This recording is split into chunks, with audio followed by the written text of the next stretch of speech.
ఏ కంట్రీకి వెళ్ళాలన్నా ఐల్స్ అయితే ఇవ్వాలి. What made you come to Canada? నేను వర్క్ చేసిన division Bharat Benz, only trucks అన్నమాట. There should be something that they have seen in your resume. Maybe that could have been the major reason as well. మనలో ఎవరు ఏ engineering చదివినా కూడా ఆఖరికి అందరూ software employees అవుతారు అనేది ఒకటి. కానీ చాలా మంది మెకానికల్ ఇంకా ఆటోమొబైల్ లో ప్యాషన్ ని వదులుకోలేక ఏదో ఒక వేలో వెళ్ళాలి అని చూస్తుంటారు. I have my friend Sriram with me today. ఒక ఆటోమోటివ్ కంపెనీలో ఇక్కడ వర్క్ చేస్తున్నాడు. Is a mechanical engineer graduate from India. వాళ్ళ వీడియో ఏంటంటే కంప్లీట్ గా I'm trying to break down what it takes to become a automotive engineer or stay a mechanical engineer, specially concentrating here in Canada. తన background గురించి ఇంకా తను ఏం చేశాడు back home, ఇక్కడ వర్కింగ్ కల్చర్ ఎలా ఉంటుంది మెకానికల్ ఇంజనీర్స్ కోసం అని వాళ్ళని కొన్ని క్వశ్చన్స్ అడుగుతున్నాను. పెద్ద చిట్టానే రాసుకొని వచ్చాను అనమాట. So let's see what answers will get. నమస్కారం అండి గురుగారు. ఎలా ఉన్నారు? బాగున్నారా? సో నీ గురించి నువ్వే ఒక చిన్న బ్రీఫ్ ఇంట్రొడక్షన్ ఇవ్వు. What you did back in India and where did you work and what made you come to Canada? నేను 2019 లో గ్రాడ్యుయేట్ అయ్యా. బి మెకానికల్ చేశాను ఇండియాలో, చెన్నైలో చేశాను. అండ్ దెన్ వెంటనే 1 month లో I got a job.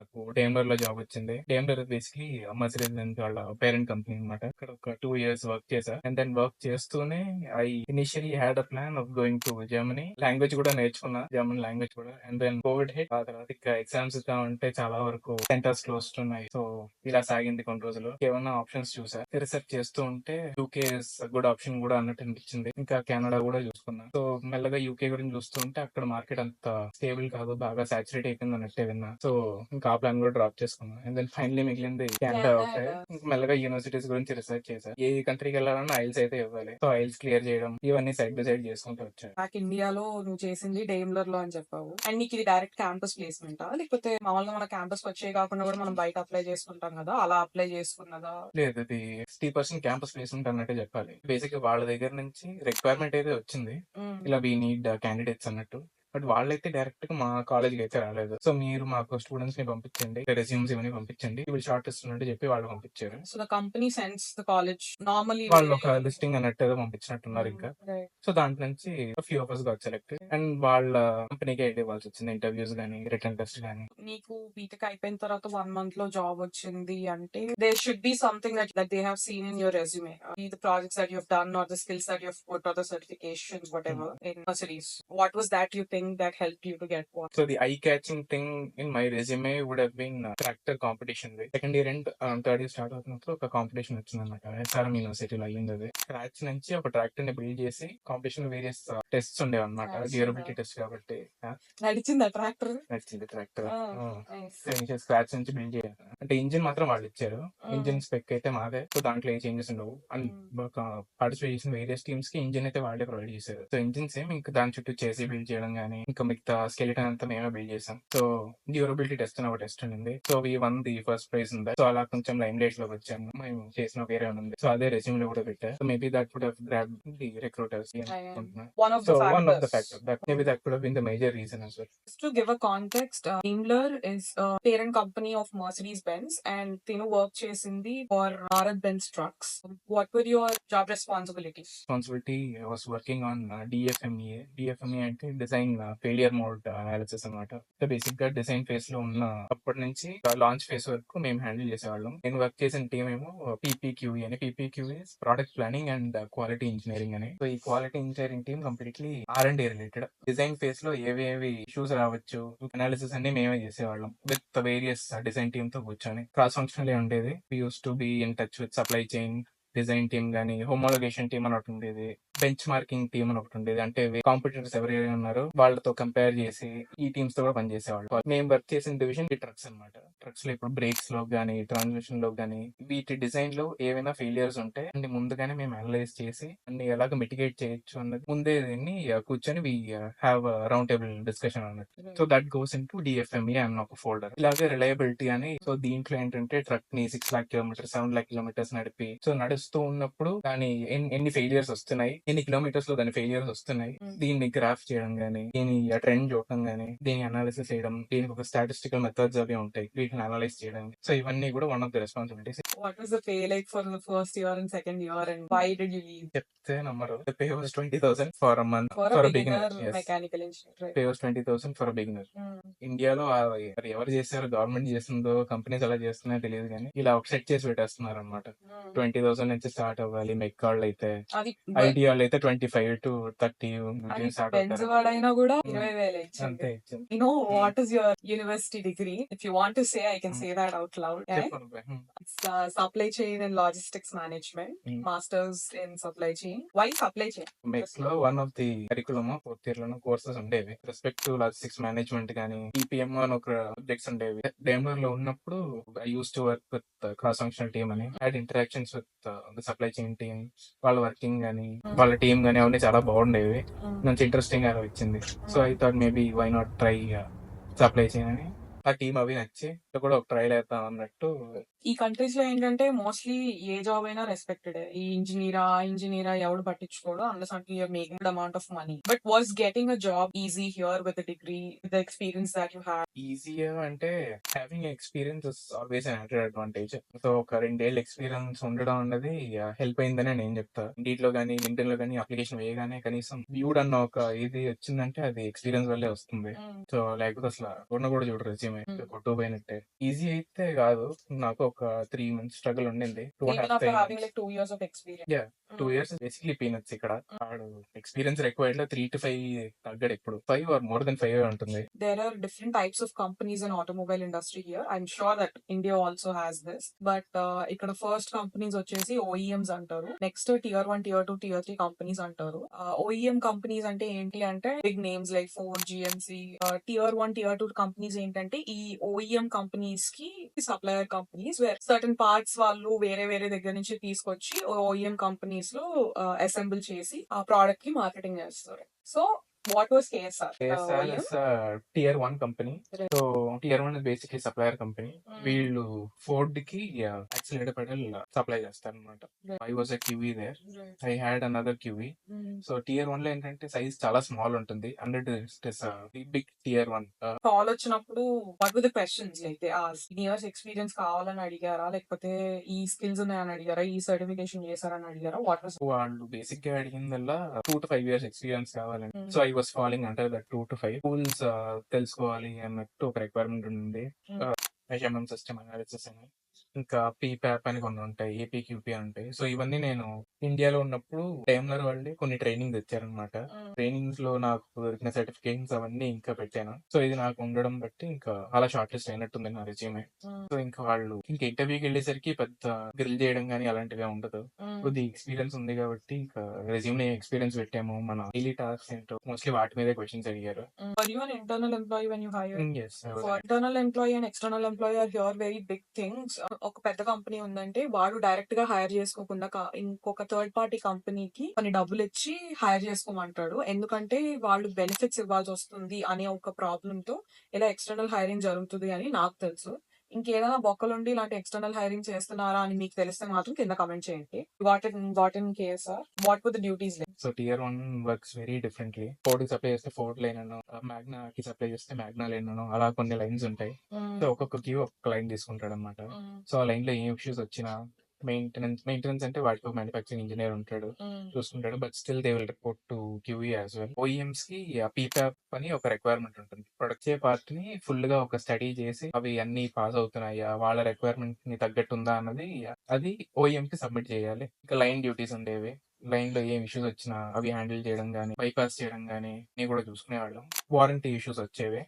So OEMs దగ్గర నుంచి ఒక పార్ట్ ఏదైనా బాగాలేదు అంటే they'll send it back to us. So వాటిని చూసి టెస్టింగ్ కి పంపించి వాటిలో ఏం ఇష్యూస్ వచ్చాయో ఇవన్నీ వాళ్ళకి రిపోర్ట్ చేయాల్సి ఉంటుంది. So KSR accelerator pedal manufacturer కాబట్టి పోర్ట్ కి సప్లై చేసేవాళ్ళం. ఆ పెడల్ లో ఏం ఇష్యూస్ వచ్చినా, ఎలక్ట్రికల్ ఇష్యూస్ వచ్చినా గానీ, పెడల్స్ పైన ఉన్న స్క్రాచెస్ గానీ, మార్క్స్ గానీ, ఇలా ఏమైనా ట్విస్ట్ అయిపోయి ఉన్నా గానీ, ఇలాంటి ఏ వారంటీ ఇష్యూస్ వచ్చినా మాకు పంపిస్తాడు. సో మేము పార్ట్ ని చూసి అనలైజ్ చేసి వాడికి ఒక 8D అని ఒక అనాలిసిస్ ఉంటుంది, 8 discipline అనాలిసిస్ అని.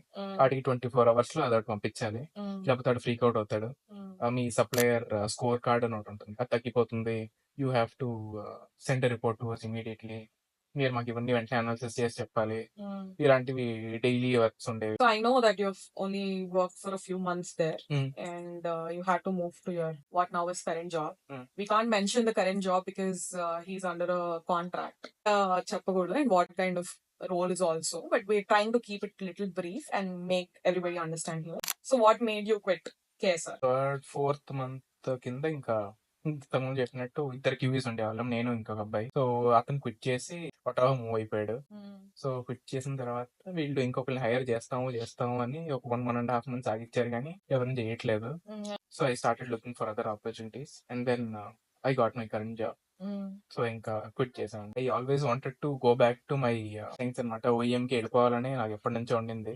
Maybe this was another trigger point for me to start looking. So ఇంకా కొంచెం గట్టిగా వెతకడం స్టార్ట్ చేశాను. So I got a call from one of the contract houses. So వాళ్ళు ఫోన్ చేసి ఇలా we have a requirement at one of the ఓఈఎంస్. వాళ్ళ client అంటే వాళ్ళు కూడా డిస్క్లోజ్ చేయలేదు. నేను ఒక ఐ వాజ్ ఇంట్రెస్టెడ్ అన్నట్టు అన్నాను. 1.5 month టాక్స్ జరిగి ఆ తర్వాత ఇంటర్వ్యూ షెడ్యూల్ చేశారు అండ్ ఇంటర్వ్యూస్ అవి క్లియర్ అయ్యాక అండ్ దెన్ ఐ ల్యాండెడ్. ఈ ఒక కంపెనీ నుంచి ఇంకో కంపెనీకి ట్రాన్సిషన్, బికాస్ నీకు 1 year కూడా ఎక్స్పీరియన్స్ లేదు. I think you work for 5 months in case. So వాడు అడిగిన క్వశ్చన్స్ ఏంటి? What was the recruiter expecting from you, because you don't have an experience, right? అంటే జాబ్ డిస్క్రిప్షన్ చాలా బేసిక్ గానే ఉండింది. క్లయింట్ ఎవరో కూడా డిస్క్లోజ్ చేయలేదు ఆ టైం కి. వాడు అడిగిందల్లా do you have experience with interiors, do you have experience with the outer body. ఒక నార్మల్ ఫోన్ కాల్ అన్నమాట. Yeah I have experience in this. Okay then will forward your resume to the clients hiring team and I let you know, will schedule something అన్నట్టు అడిగాడు అనమాట. And requirement basic గా 2 to 5 years experience అన్నట్టు అడిగాడు. So who was this interview with? Like is it with the manager or వాళ్ళు interview schedule చేశాక initial one was with the hiring manager. ఆ తర్వాత it was with my reporting manager. ఒక 45 minutes దాకా call నడిచింది. So the interview is also very basic అన్నమాట. Resume go through చేయమంటారు. ఆ తర్వాత ఒక 3-4 సిచ్యువేషన్ క్వశ్చన్స్ అడిగారు. You have to answer any of the situation based questions in a star method. వాడే ఒక క్వశ్చన్ అడుగుతాడు ఇలాంటిది, ఒక సిచ్యువేషన్ చెప్పండి, మీరు ఎక్కడ ఇంతకుముందు ప్రాజెక్ట్స్ లో కానీ లేకపోతే ఇంతకుముందు వర్క్ చేసిన ప్లేస్ లో కానీ మీ ఎంప్లాయీస్ తో డిసగ్రిమెంట్ అయ్యి ఉంటుంది. సో ఇది వాడిచ్చిన సిచ్యువేషన్ కాదు, జస్ట్ ఒక సినారియో. అది సిచ్యువేషన్ ఏంటి అంటే, మీకు కరెక్ట్ గా ఏ విషయంలో గొడవ అయ్యింది. గొడవ అంటే గొడవ షర్ట్ చింపేసుకునే గొడవ అవ్వక్కర్లేదు. ఏ విషయంలో డిసగ్రిమెంట్ వచ్చింది, దాని సిచ్యువేషన్ టాస్క్. మీరు ఆ సిచ్యువేషన్ ని కాన్ఫ్లిక్ట్ రెజల్యూషన్ చేయడానికి ఏ టాస్క్ చేశారు, యాక్షన్స్ ఏం తీసుకున్నారు, it is technology are cross functional గా మీరు ఎలా వాళ్ళతో వర్క్ చేశారు, what was the result, me conflict agreement అయ్యిందా లేదా అనేది. ఆబ్వియస్లీ కంపల్సరీ మీ కాన్ఫ్లిక్ట్ రెజల్యూషన్ అయ్యిందనే చెప్పాలి. Okay with the answer. So ఇంకా నెక్స్ట్ మీకు ఏమైనా క్వశ్చన్స్ ఉన్నాయా అన్నట్టు అడుగుతారు. సో నీకేమైనా డౌట్స్ ఉంటాయి కానీ, రెస్పాన్సిబిలిటీస్ లో కానీ, డైలీ టాస్క్స్ లో కానీ ఏం చేస్తారు వాళ్ళు, ఇవన్నీ తెలుసుకోవాలంటే మీరు మనం అడగచ్చు వాళ్ళని. ఇంటర్వ్యూ అయ్యింది. సో అయ్యాక ఒక థర్డ్ డేనో ఫోర్త్ డేనో కాంట్రాక్ట్ హౌస్ నుంచి కాల్ వచ్చింది. Client like you very much, మాకు క్యాండిడేట్ బాగా నచ్చాడు, now we want to go head. ఇలా కొన్ని బ్యాక్గ్రౌండ్ చెక్స్ అవి ఉంటాయి. సో ఈ బ్యాక్గ్రౌండ్ చెక్స్ అన్ని క్లియర్ చేయాలి, మీ దగ్గర నుంచి మాకు కొన్ని కావాలి అన్నట్టు అడిగారు. ఈ ప్రీవియస్ కంపెనీస్ నుంచి రెఫరెన్స్లు కానీ, సర్టిఫికేట్, ప్రూఫ్ లో 2-3 వీక్స్ పట్టింది. What is the work? So నా టీమ్ బేసిక్లీ ఆడి చేసి అండ్ ఇంటీరియర్ టీమ్ అన్నమాట. సో అక్కడ రెగ్యులర్ టాస్క్ ఏంటంటే, ఇప్పుడు ప్రాజెక్ట్ ఇనిషియల్ ఫేజ్ నుంచి ఒక ప్రాజెక్ట్ లాంచ్ అయ్యేదాకా ఈ బిట్వీన్ లో ఏవే ఇష్యూస్ వస్తున్నాయో రెస్పెక్ట్ బాడీ చేసి అండ్ ఇంటీరియర్ అవన్నీ మేమే హ్యాండిల్ చేస్తాము. Is it good working in an OEM or in a tier 1? Obviously OEM.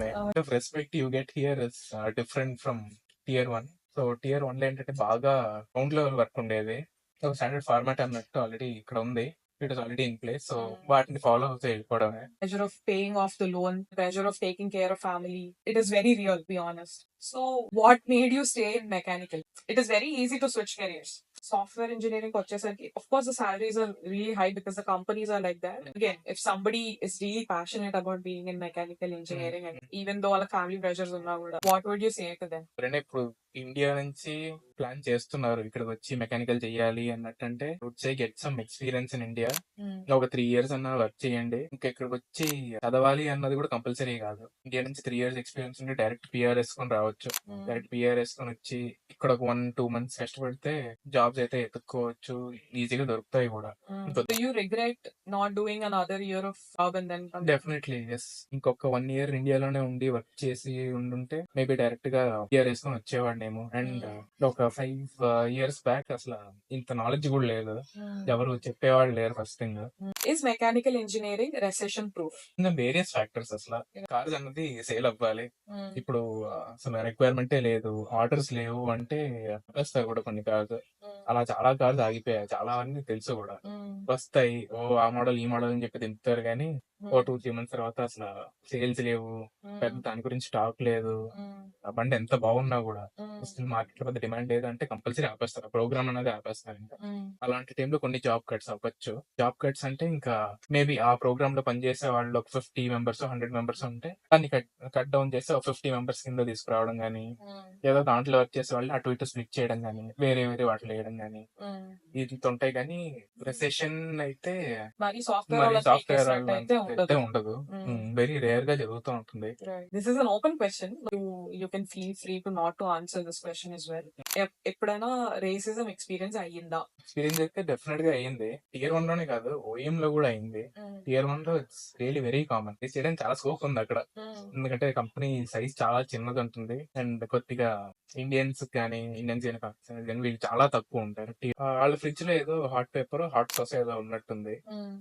ఒకడు ఎవరో ఇద్దరు మధ్యలో కాన్వర్సేషన్, ఆడు నాకు ఆ సాస్ బాటిల్ చూపించి come from place where they eat this kind of shit right అన్నాడు. నాకు ఇంకా ఏం చెప్పాలో అర్థం కాలేదు. నువ్వు I don't eat that shit అన్నాను. It is very common, so you have to be prepared for that. ఇలాంటివి ఏమైనా ఎన్కౌంటర్ అయితే మాత్రం వెంటనే హెచ్ఆర్ దగ్గరికి అయితే వెళ్ళండి నేను అంట.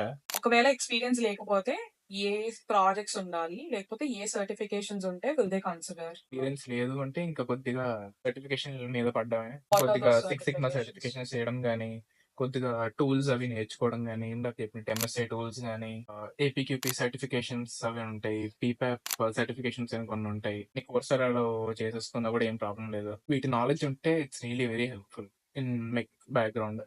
టూల్స్ ఏమేమి నేర్చుకోవాలి and what are the platforms and what is the certification అనేది నేను కింద డెస్క్రిప్షన్ లో మెన్షన్ చేస్తాను. So feel free to check that out. And ఏదైనా రిలవెంట్ ప్రాజెక్ట్స్ ఉండాలి అని, where did you do your resume? FlowCV అని ఒక వెబ్సైట్ ఉంది. వాడి దగ్గర మంచి మంచి ఫార్మాట్స్ ఉంటాయి, ఫ్రీ అది టూల్ కూడా. ఇక్కడ ఫార్మాట్ ఏంటంటే ఒక ప్రొఫైల్ అని ఒక మీ సమ్మరీ అన్నట్టు ఒకటి ఇస్తారు. ఆ తర్వాత మీ ఎక్స్పీరియన్స్, మీ ప్రాజెక్ట్స్ కానీ, మీ ఎడ్యుకేషన్ కానీ, మీ సర్టిఫికేషన్స్ ఎలాబరేటెడ్ గా పెట్టడం కానీ. ఓసీవీలో ఒక 3-8 years ఫ్రెండ్లీ వస్తాయి రెజ్యూమ్ మీరు ప్రిపేర్ చేశాక కూడా. People here ask for 1 page resume. Me resume 1 page లోపలే ఉండాలి. So is it same for mechanical engineering? నేను అలాగే అనుకున్నాను. ఎందుకంటే నేను ఇండియాలో ఉన్నప్పుడు ఫ్రెండ్ ఒకటి యూఎస్ లో ఎంబస్ చేసేవాడు. వాడు మెక్ చేయడానికనే వచ్చాడు. వాడు రెజ్యూమ్ ఒకసారి ఇవ్వరని ఒకసారి రెఫర్ చేసుకుంటానని అడిగితే కంటెంట్ ఫిల్ చేసాడు. ఒక పేజ్ నిండా కంటెంటే ఉండింది. అసలు ఆ లైన్ స్పేసింగ్ లేదు, ఏమీ లేదు. ఇరికిచ్చి 1 page లో కుక్కినట్టు అనిపించింది. ఇదే ఫార్మాట్ అంటే అవును మాకైతే ఇదే ఫార్మాట్ అన్నట్టు అన్నాడు.